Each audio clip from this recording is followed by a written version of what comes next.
Guys तो scores दोनों ही phones का लिटरली सेम आता है, लेकिन बेस्ट वैल्यू फॉर मनी कौन सा रहेगा आपके लिए? किसका कैमरा बढ़िया है या फिर किसकी लुक्स बढ़िया है या फिर बैटरी किसकी बढ़िया चलती है? इन सारी चीजों की बात करेंगे, लेट्स फाइंड आउट। तो दोनों फोन फ्लैगशिप किलर है, तो सबसे पहले भाई परफॉर्मेंस की बात होनी चाहिए। तो यहाँ पर ना हमने बहुत सारे टेस्टिंग करी है। सबसे पहले तो स्कोर्स आप देख लो स्क्रीन के ऊपर, भाई आपको लिटरली सेम देखने को मिल जाएंगे, जहां पर बहुत बड़ा कोई डिफरेंस नहीं देखने को मिलेगा। 1.4 मिलियन के आसपास आपको दोनों के स्कोर्स देखने को मिलेंगे। इसके बाद हमने गीकबेंच की जो स्कोर्स है वो भी टेस्ट करके देखे और वो भी बहुत हद तक आपको सेम देखने को मिल जाएंगे। इसके बाद स्टोरेज टेस्ट करा, क्योंकि दोनों फोन्स के अंदर आपको UFS 4.0 मिलता है और यहां पर स्पीड लगभग सेम आपको देखने को मिलेगी। हालांकि Realme का जो लोअर वेरिएंट है वहां पर UFS 3.1 आता है, लेकिन मेरे हाथ में जो फोन है भाई इसके अंदर UFS 4.0 ही है। आपको डिफरेंस थोड़ा सा पता लगेगा CPU थ्रॉटलिंग के अंदर, वहां पर फोन थोड़ा सा स्ट्रगल करता है Realme वाला, बट परफॉर्मेंस के मामले में ऐसी कोई दिक्कत नहीं है। और जो जिप स्कोर है ना वो पोको के आपको ज्यादा बेटर देखने को मिलेंगे। लेकिन चीजें हमने यहां पर भी नहीं रोकी, हमने इसके बाद 10 मिनट के लिए वीडियो रिकॉर्ड करी 4K के अंदर और रूम टेम्परेचर के अंदर हमने ये देखने की कोशिश करी कौन सा फोन हीट होता है। तो यहां पर 10 मिनट होने के बाद भाई पोको का जो टेम्परेचर था वो लगभग 41-42 डिग्री तक जाता है, वो भी रूम टेम्परेचर के अंदर। जबकि अगर मैं Realme की बात करूं तो भाई यहां पर टेम्परेचर कंट्रोल रहता है, 38 डिग्री 39 डिग्री के आसपास आपको देखने को मिलेगा। देन उसके बाद हमने उसी वीडियो को भाई पावर डायरेक्टर यानी कि फोन की एक ऐप में 4K के अंदर रेंडर करके देखा कि कौन सा फोन जल्दी तरीके से उसको एक्सपोर्ट करता है। तो यहां पर भाई पोको जीत जाता है। हालांकि हीट जरूर होता है, लेकिन भाई आपको जल्दी वीडियो रेंडर और एक्सपोर्ट करके दिखाता है। और इसके बाद बारी आती है BGMI या फिर गेमिंग वगैरह की। तो यहां पर हमने दोनों के अंदर BGMI प्ले करके देखी। पोको के अंदर आप 60 FPS पे गेम खेल सकते हो, यानी कि स्मूथ और एक्सट्रीम का ऑप्शन आता है, साथ में HDR और एक्सट्रीम का ऑप्शन भी आता है। इसके अंदर आपको हाइपर बूस्ट मोड भी मिलता है, जिसके अंदर आपकी जो फ्रेम रेट है भाई जो इसके अंदर दिखा रहा था वो 120 तक जाते हैं, यानी कि 120 FPS तक आप गेम खेल सकते हो हाइपर बूस्ट मोड ऑन करके। जबकि अगर मैं Realme की बात करूं तो यहां पर भी आपको सेम सिनेरियो देखने को मिलेगा, 60 FPS का ऑप्शन मिलता है, HDR पे 60 FPS भी खेल पाओगे, लेकिन हाइपर बूस्ट के अंदर भी आप 60 FPS पे ही अटके रहोगे। तो ये चीज यहां पर देखने को मिलेगी। अब आई नो कि भाई तुम इस वेट में हो कि भाई कैमरा किसका बेटर है, क्योंकि यहां पर परफॉर्मेंस मैंने बता दी और यहां पर कैमरास की बात कर लेते हैं। दोनों के जो रियर कैमरास है ना वो लिटरली सेम आपको देखने को मिलेंगे। जो सेंसर यूज कर रखा है वो बिल्कुल सेम है, 50+ में 8 मेगापिक्सल के सेंसर्स हैं और वो भी LYT600 सोनी का जो सेंसर आता है। और फ्रंट कैमरास की बात करूं तो यहां पर आपको 20 मेगापिक्सल मिलता है, जबकि यहां पर आपको 32 मेगापिक्सल मिलता है। तो थोड़ा सा एडवांटेज या फिर एज बोलूंगा Realme के अंदर। तो यहां पर हमने काफी सारे सिनेरियोस के अंदर फोटोज क्लिक करी है, एक नजर मार लो। तो सबसे पहले हमने रियर कैमरा से पोर्ट्रेट में शूट करा, वो भी गुड लाइटिंग कंडीशंस के अंदर। अब यहाँ पर पोको के अंदर आपको थोड़ी सी सैचुरेशन ज़्यादा देखने को मिलेगी, लेकिन Realme के अंदर ऐसा नहीं कि थोड़ा सा नॉर्मल है, यहाँ पर थोड़ी सी कम देखने को मिलेगी आपको। सेम सिनेरियो यहाँ पर अगर आप नॉर्मल फोटो क्लिक कर रहे हो तो वहाँ पर भी सेम आपको देखने को मिलेगा। फोटोज अच्छी है, लेकिन कलर सैचुरेशन पोको में ज़्यादा है। इसके बाद जब भी आप वाइड एंगल में स्विच करते हो तो Realme जो है वो आपको थोड़े से कलर बूस्ट कर रहा है। मैं कहूँगा कि पोको के अंदर आपको नियर टू नेचुरल फोटो देखने को मिलती है। देन इसके बाद हमने सेल्फी क्लिक करी है, वो भी इंडोर कंडीशन के अंदर, जहाँ पर दोनों कैमरास अच्छा काम कर रहे हैं। एंड इसके बाद जब हमने लो लाइट के अंदर फोटोज क्लिक करी है तो वहाँ पर पता लगता है कि भाई 32 मेगापिक्सल Realme का कैमरा ज़्यादा बेटर आपको रिजल्ट निकाल के दे रहा है। पोको के अंदर आपको थोड़ी सी नॉइस और ब्लैकनेस ज़्यादा देखने को मिलेगी। इसके बाद हमने रियर कैमरा से फोटोज क्लिक करी हैं, जहाँ पर लो लाइट कंडीशन के अंदर दोनों के जो फोटोज है वो काफ़ी अच्छी आई हैं, क्योंकि दोनों के अंदर सेम सेंसर आते हैं। तो यहाँ पर बोलूँगा कि भाई फोटोज़ काफ़ी बढ़िया थी। इसके बाद हमने मैक्रोस फोटोज ट्राई करी हैं, जहाँ पर डिटेलिंग मुझे Realme GT के अंदर ज़्यादा देखने को मिलती है। Same scenario same lighting condition के अंदर हमने दूसरी भी फोटो क्लिक करी है, जहाँ पर मुझे मोटो के जो केस का कलर है वो काफ़ी बढ़िया है, इवन डिटेल्स भी ज़्यादा नजर आएंगे Realme GT 60 की फोटो के अंदर। एंड इसके बाद हम बात करते हैं वीडियोज़ की। एंड गाइज यहाँ पर ये है फ्रंट कैमरा दोनों ही फोन्स के। पोको के अंदर आप 1080p 30 FPS पे रिकॉर्ड कर पाओगे, जबकि Realme के अंदर भाई आप कर पाओगे 4K 30 FPS पे। तो यहाँ पर देखो 32 मेगापिक्सल और 20 मेगापिक्सल में ये आपको डिफरेंस देखने को मिलेगा। स्किन टोन में कहूँगा कि Realme में थोड़ी सी बेटर आ रही है, पोको के अंदर थोड़ा सा मतलब येलोइश जो है ना वो आपको देखने को मिलेगा। अभी शाम का टाइम है, सूरज एकदम डूबने वाला है, ऐसी स्किन टोन आती है दोनों फोन्स के अंदर। बाकी दोस्तों ये हैं दोनों ही फोन्स का रियर कैमरा, सेंसर सेम आते हैं, इसलिए 4K 60 FPS पे दोनों फोन्स रिकॉर्ड कर पाते हैं।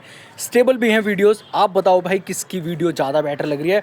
मुझे तो दोनों की लगभग सेम ही लग रही है। स्किन टोन वगैरह आप चेक करना कि यहाँ पे और यहाँ पे कितना चेंजेस होते हैं दोनों फ़ोन्स के अंदर। बाकी माइक्रोफोन यहीं से रिकॉर्ड हो रहा है और I think 4K 60 FPS best है इस प्राइस ब्रैकेट के अंदर। मुझे बताना ज़रूर कि दोनों का सेंसर सेम होने के बावजूद भी किसकी प्रोसेसिंग या फिर किसकी वीडियो क्वालिटी बेटर है। बस वेट का डिफरेंस देखने को मिलेगा और यहाँ पर एडवांटेज है पोको के पास। भाई लाइट वेट है, पॉलीकार्बोनेट दोनों ही फोन है, लेकिन इसका जो फ्रेम है ये मेटल का आपको देखने को मिलेगा और यहाँ पर ये स्लिम भी है, हाथों के अंदर कंफर्टेबल तरीके से फिट हो जाता है। जबकि अगर मैं रियलमी की बात करूँ तो यहाँ पर आपको थोड़ा सा वेट भी ज्यादा देखने को मिलेगा, थोड़ा सा मोटा भी है फोन, फिंगरप्रिंट्स भी बहुत ज्यादा छप जाते हैं और हाँ, इसका जो साइड फ्रेम है वो आपको पॉलीकार्बोनेट का देखने को मिलता है। बाकी ओवरव्यू देखोगे ना तो भाई दोनों फोन्स लगभग सेम आते हैं, ऊपर भी आपको सब कुछ सेम मिलेगा, स्पीकर, आईआर ब्लास्टर, माइक और नीचे आपको टाइप सी, स्पीकर ग्रिल्स और माइक के साथ सिम स्लॉट। दोनों फोन्स की जो डिस्प्ले हैं वो बहुत कुछ ऑफर कर रही हैं और यहाँ पर ना आपकी कंफ्यूजन मैं पूरी तरीके से दूर करता हूँ। देखो नंबर्स यहाँ पर जरूर ऊपर नीचे हैं, लेकिन यहाँ पर रियल जो डिफरेंस है ना वो मैं आपको बताता हूँ। दोनों फोन्स 1.5 के रेजोल्यूशन के साथ आते हैं, साथ में 120 हर्ट्ज फास्ट रिफ्रेश रेट है, HDR10 का सपोर्ट यहाँ पर आता है। रियलमी के अंदर आपको LTPO डिस्प्ले मिलती है, जबकि पोको के अंदर आपको एमोलेड डिस्प्ले देखने को मिलती है। लेकिन तुमने भाई एक डिफरेंस देख लिया होगा बहुत ज्यादा कि यहाँ पर आपको 6000 निट्स की पीक ब्राइटनेस मिलती है और यहाँ पर आपको 2400 निट्स की।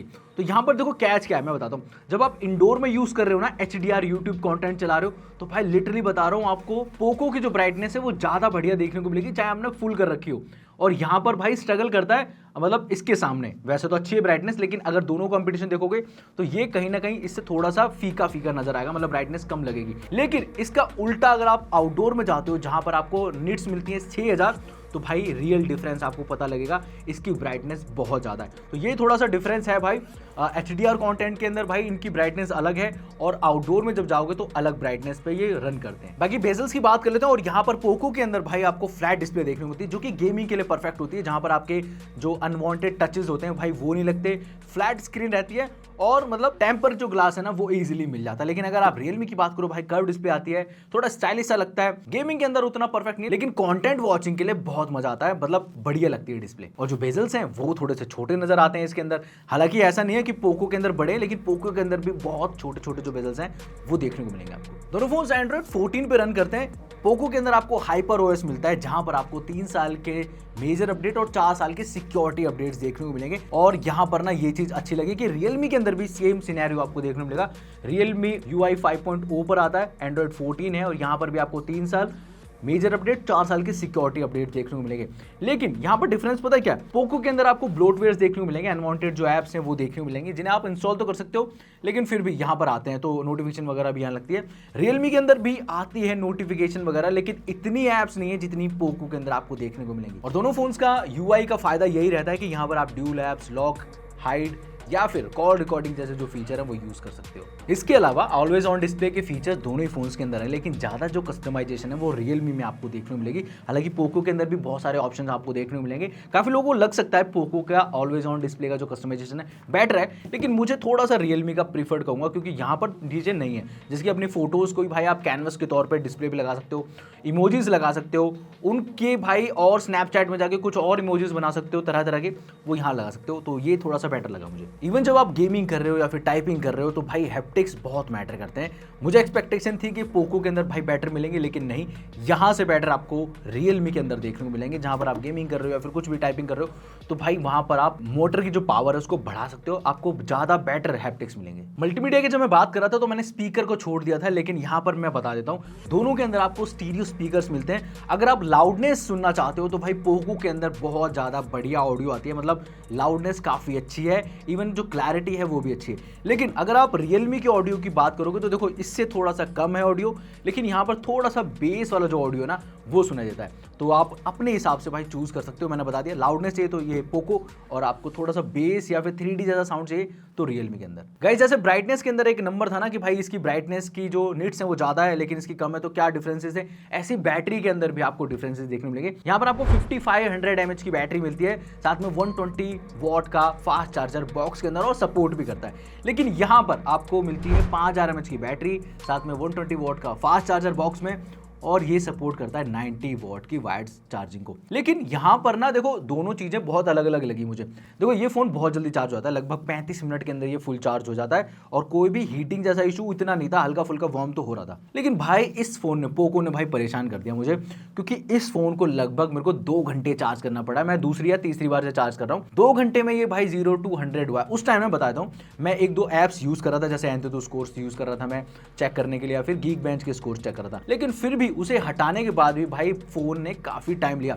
इवन मैंने इसका हाइपर जो बूस्ट मोड है, जहां पर आप बूस्ट मोड ऐड ऑन करते हो तो भाई आपका फास्ट चार्जिंग और थोड़ी जल्दी तरीके से चार्ज होने लगता है, उसके बाद भी भाई फोन ने काफी टाइम लिया चार्ज होने के लिए। लेकिन सेम चीज मुझे ड्रेन में भी देखने को मिली। यहाँ पर मैंने लगभग 7, 8, 9 घंटे के आसपास यूट्यूब चला के देखा, गेमिंग करके देखी, और यहाँ पर मुझे पोको ने ज्यादा बेटर आउटपुट दिया एज कंपेयर टू रियलमी। अब एक्सपेक्टेशन मुझे यही थी कि रियलमी ज्यादा बेटर आउटपुट देगा, क्योंकि यहाँ पर 5500 mAh की बैटरी मिलती है, साथ में LTPO डिस्प्ले आती है, जिसकी वजह से आपको जो रिफ्रेश रेट है वो भाई 1 से लेके 120 तक फ्लक्चुएट करता रहता है डिपेंडिंग ऑन एप्स। तो यहाँ पर भाई थोड़ा सा मुझे लगा कि और ज़्यादा टेस्ट करने की जरूरत है। शायद अभी लगता है कि इनिशियल स्टेजेस में भाई परफॉर्म नहीं कर पा रहे दोनों फोन उस हिसाब से। इसके अलावा दोनों फोन्स में बहुत सारी सिमिलरिटीज और भी हैं, जैसे कि भाई यहाँ पर आपको IP65 मिलता है, यहाँ पर आपको IP64 मिलता है, Wi-Fi 6 दोनों में मिलता है, Bluetooth 5.4 आता है, NFC का सपोर्ट है, OTG दोनों का 2.0 है, हाई रेस ऑडियो सपोर्ट करते हैं दोनों फोन, यानी कि अगर आप ईयरबड्स वगैरह यूज करते हो तो ऑडियो काफी बढ़िया आएगी। साथ में इसके साथ VONR का भी फीचर यहाँ पर मिल जाता है, IR ब्लास्टर है, और पोको के अंदर आपको 15 5G के बैंड्स देखने को मिलेंगे, जबकि यहाँ पर आपको 9 5G के बैंड्स देखने को मिलेंगे। एंड यस, चार्जिंग के टाइम दोनों फोन्स के अंदर आपको डायनेमिक आइलैंड्स देखने को मिलेंगे। वो अलग अलग तरीके के डिजाइन है, लेकिन देखने को मिलेंगे आपको। और अब कंक्लूजन की बात कर लेते हैं, कौन सा फोन आपको प्रीफर करना चाहिए, कौन से फोन के अंदर आपको ज्यादा वैल्यू फॉर मनी देखने को मिलेगी। तो देखो, दोनों ही गेमिंग फोन है, लेकिन अगर उसमें भी प्रायोरिटी चाहिए ना कि भाई मुझे थोड़ी सी गेमिंग बढ़िया करनी है, अगर मैं वीडियो एडिटिंग कर रहा हूं तो भाई थोड़ी सी फास्ट रहे, इवन हल्का फुल्का अगर फोन वार्म होता है तो मेरे को कोई इशू नहीं है, तो भाई ये फोन जो है ना पोको का, ये आपको ज्यादा वैल्यू फॉर मनी निकाल के देगा परफॉर्मेंस के मामले में, जहां पर आपको गेमिंग बढ़िया मिल जाएगी। इवन अगर आप एडिटिंग करते हो या फिर कोई भी चीज़ रेंडर कर रहे हो, एप्स वगैरह ओपन कर रहे हो, तो भाई वहाँ पर थोड़ा सा फास्टनेस आपको देखने को मिलेगी। स्कोर्स भी इसके मैं कहूँगा कभी कभी थोड़े से बेटर थे, वैसे दोनों के लगभग बराबर थे। और फोन का फायदा ये भी है कि यहाँ पर आपको फ्लैट डिस्प्ले आती है, जिसकी वजह से आप गेमिंग कर पाओगे बढ़िया तरीके से। 90 FPS आपको यहाँ पर गेमिंग मिल जाएगी। स्पीकर्स लाउड मिलते हैं, जिसकी वजह से आपको 3.5 की जैक की जरूरत नहीं पड़ेगी, ईयरबड्स भी लगाने की जरूरत नहीं पड़ेगी, आप गेमिंग कर सकते हो। एंड वैसे कैमरा की क्वालिटी अच्छी है, लेकिन फिर भी अगर आप रियलमी की तरफ जाते हो तो वहाँ पर भी जो बेनिफिट्स मैं बताता हूँ, बड़ी बैटरी मिलती है, साथ में 120 वॉट का फास्ट चार्जर बॉक्स में सपोर्ट भी करता है। इसके साथ साथ जो सेल्फी कैमरा वो ज्यादा बेटर तरीके से काम करता है। हालांकि यहाँ पर आपको फ्लैट डिस्प्ले नहीं है, लेकिन कर्व डिस्प्ले के भी अपने फायदे हैं, और वो तुम्हें पता है कि भाई उसके फायदे होते हैं और कंटेंट वॉचिंग में मजा आता है। और साथ में भाई LTPO डिस्प्ले, जिसकी वजह से आपको बैटरी एफिशिएंट मिलती है, डिस्प्ले आपकी जो बैटरी वो थोड़ी सी लॉन्ग लास्टिंग रहती है। तो मैंने एकदम क्लियर कंक्लूजन दिया आपको दोनों फोन्स में भाई कौन सा फोन चूज करा जाए। प्राइसिंग की बात करूँ तो आपको लगभग ये 26,000 रुपए के आसपास देखने को मिलेगा, और ये फोन भी आपको ऑफर लगाने के बाद 26,000 रुपए के आसपास देखने को मिल जाएगा। डिपेंड करता है इसका वेरियंट कौन सा आप बाय कर रहे हो। बाकी गाइस, अगर आपको रियलमी का फोन बाय करना है, वो भी एक्साइटेड ऑफर्स के साथ, तो आप बाय कर सकते हो सेल स्मार्ट कैफे से। मैंने भी वहीं से बाय करा है, बढ़िया डील्स और डिस्काउंट के साथ आपको मिल जाएगा। डिस्क्रिप्शन में मैंने डिटेल्स दे रखे हैं, इंस्टाग्राम का पेज है, फॉलो कर सकते हो आप। तो ये था मेरा एक मोस्ट डिटेल कंपैरिजन इन दोनों फोन्स के लिए। अगर आपको वीडियो पसंद आई तो प्लीज वीडियो को लाइक जरूर कर देना, चैनल पे पहली बार आए तो सब्सक्राइब जरूर कर लेना। मैं मिलता हूँ नेक्स्ट वीडियो के अंदर।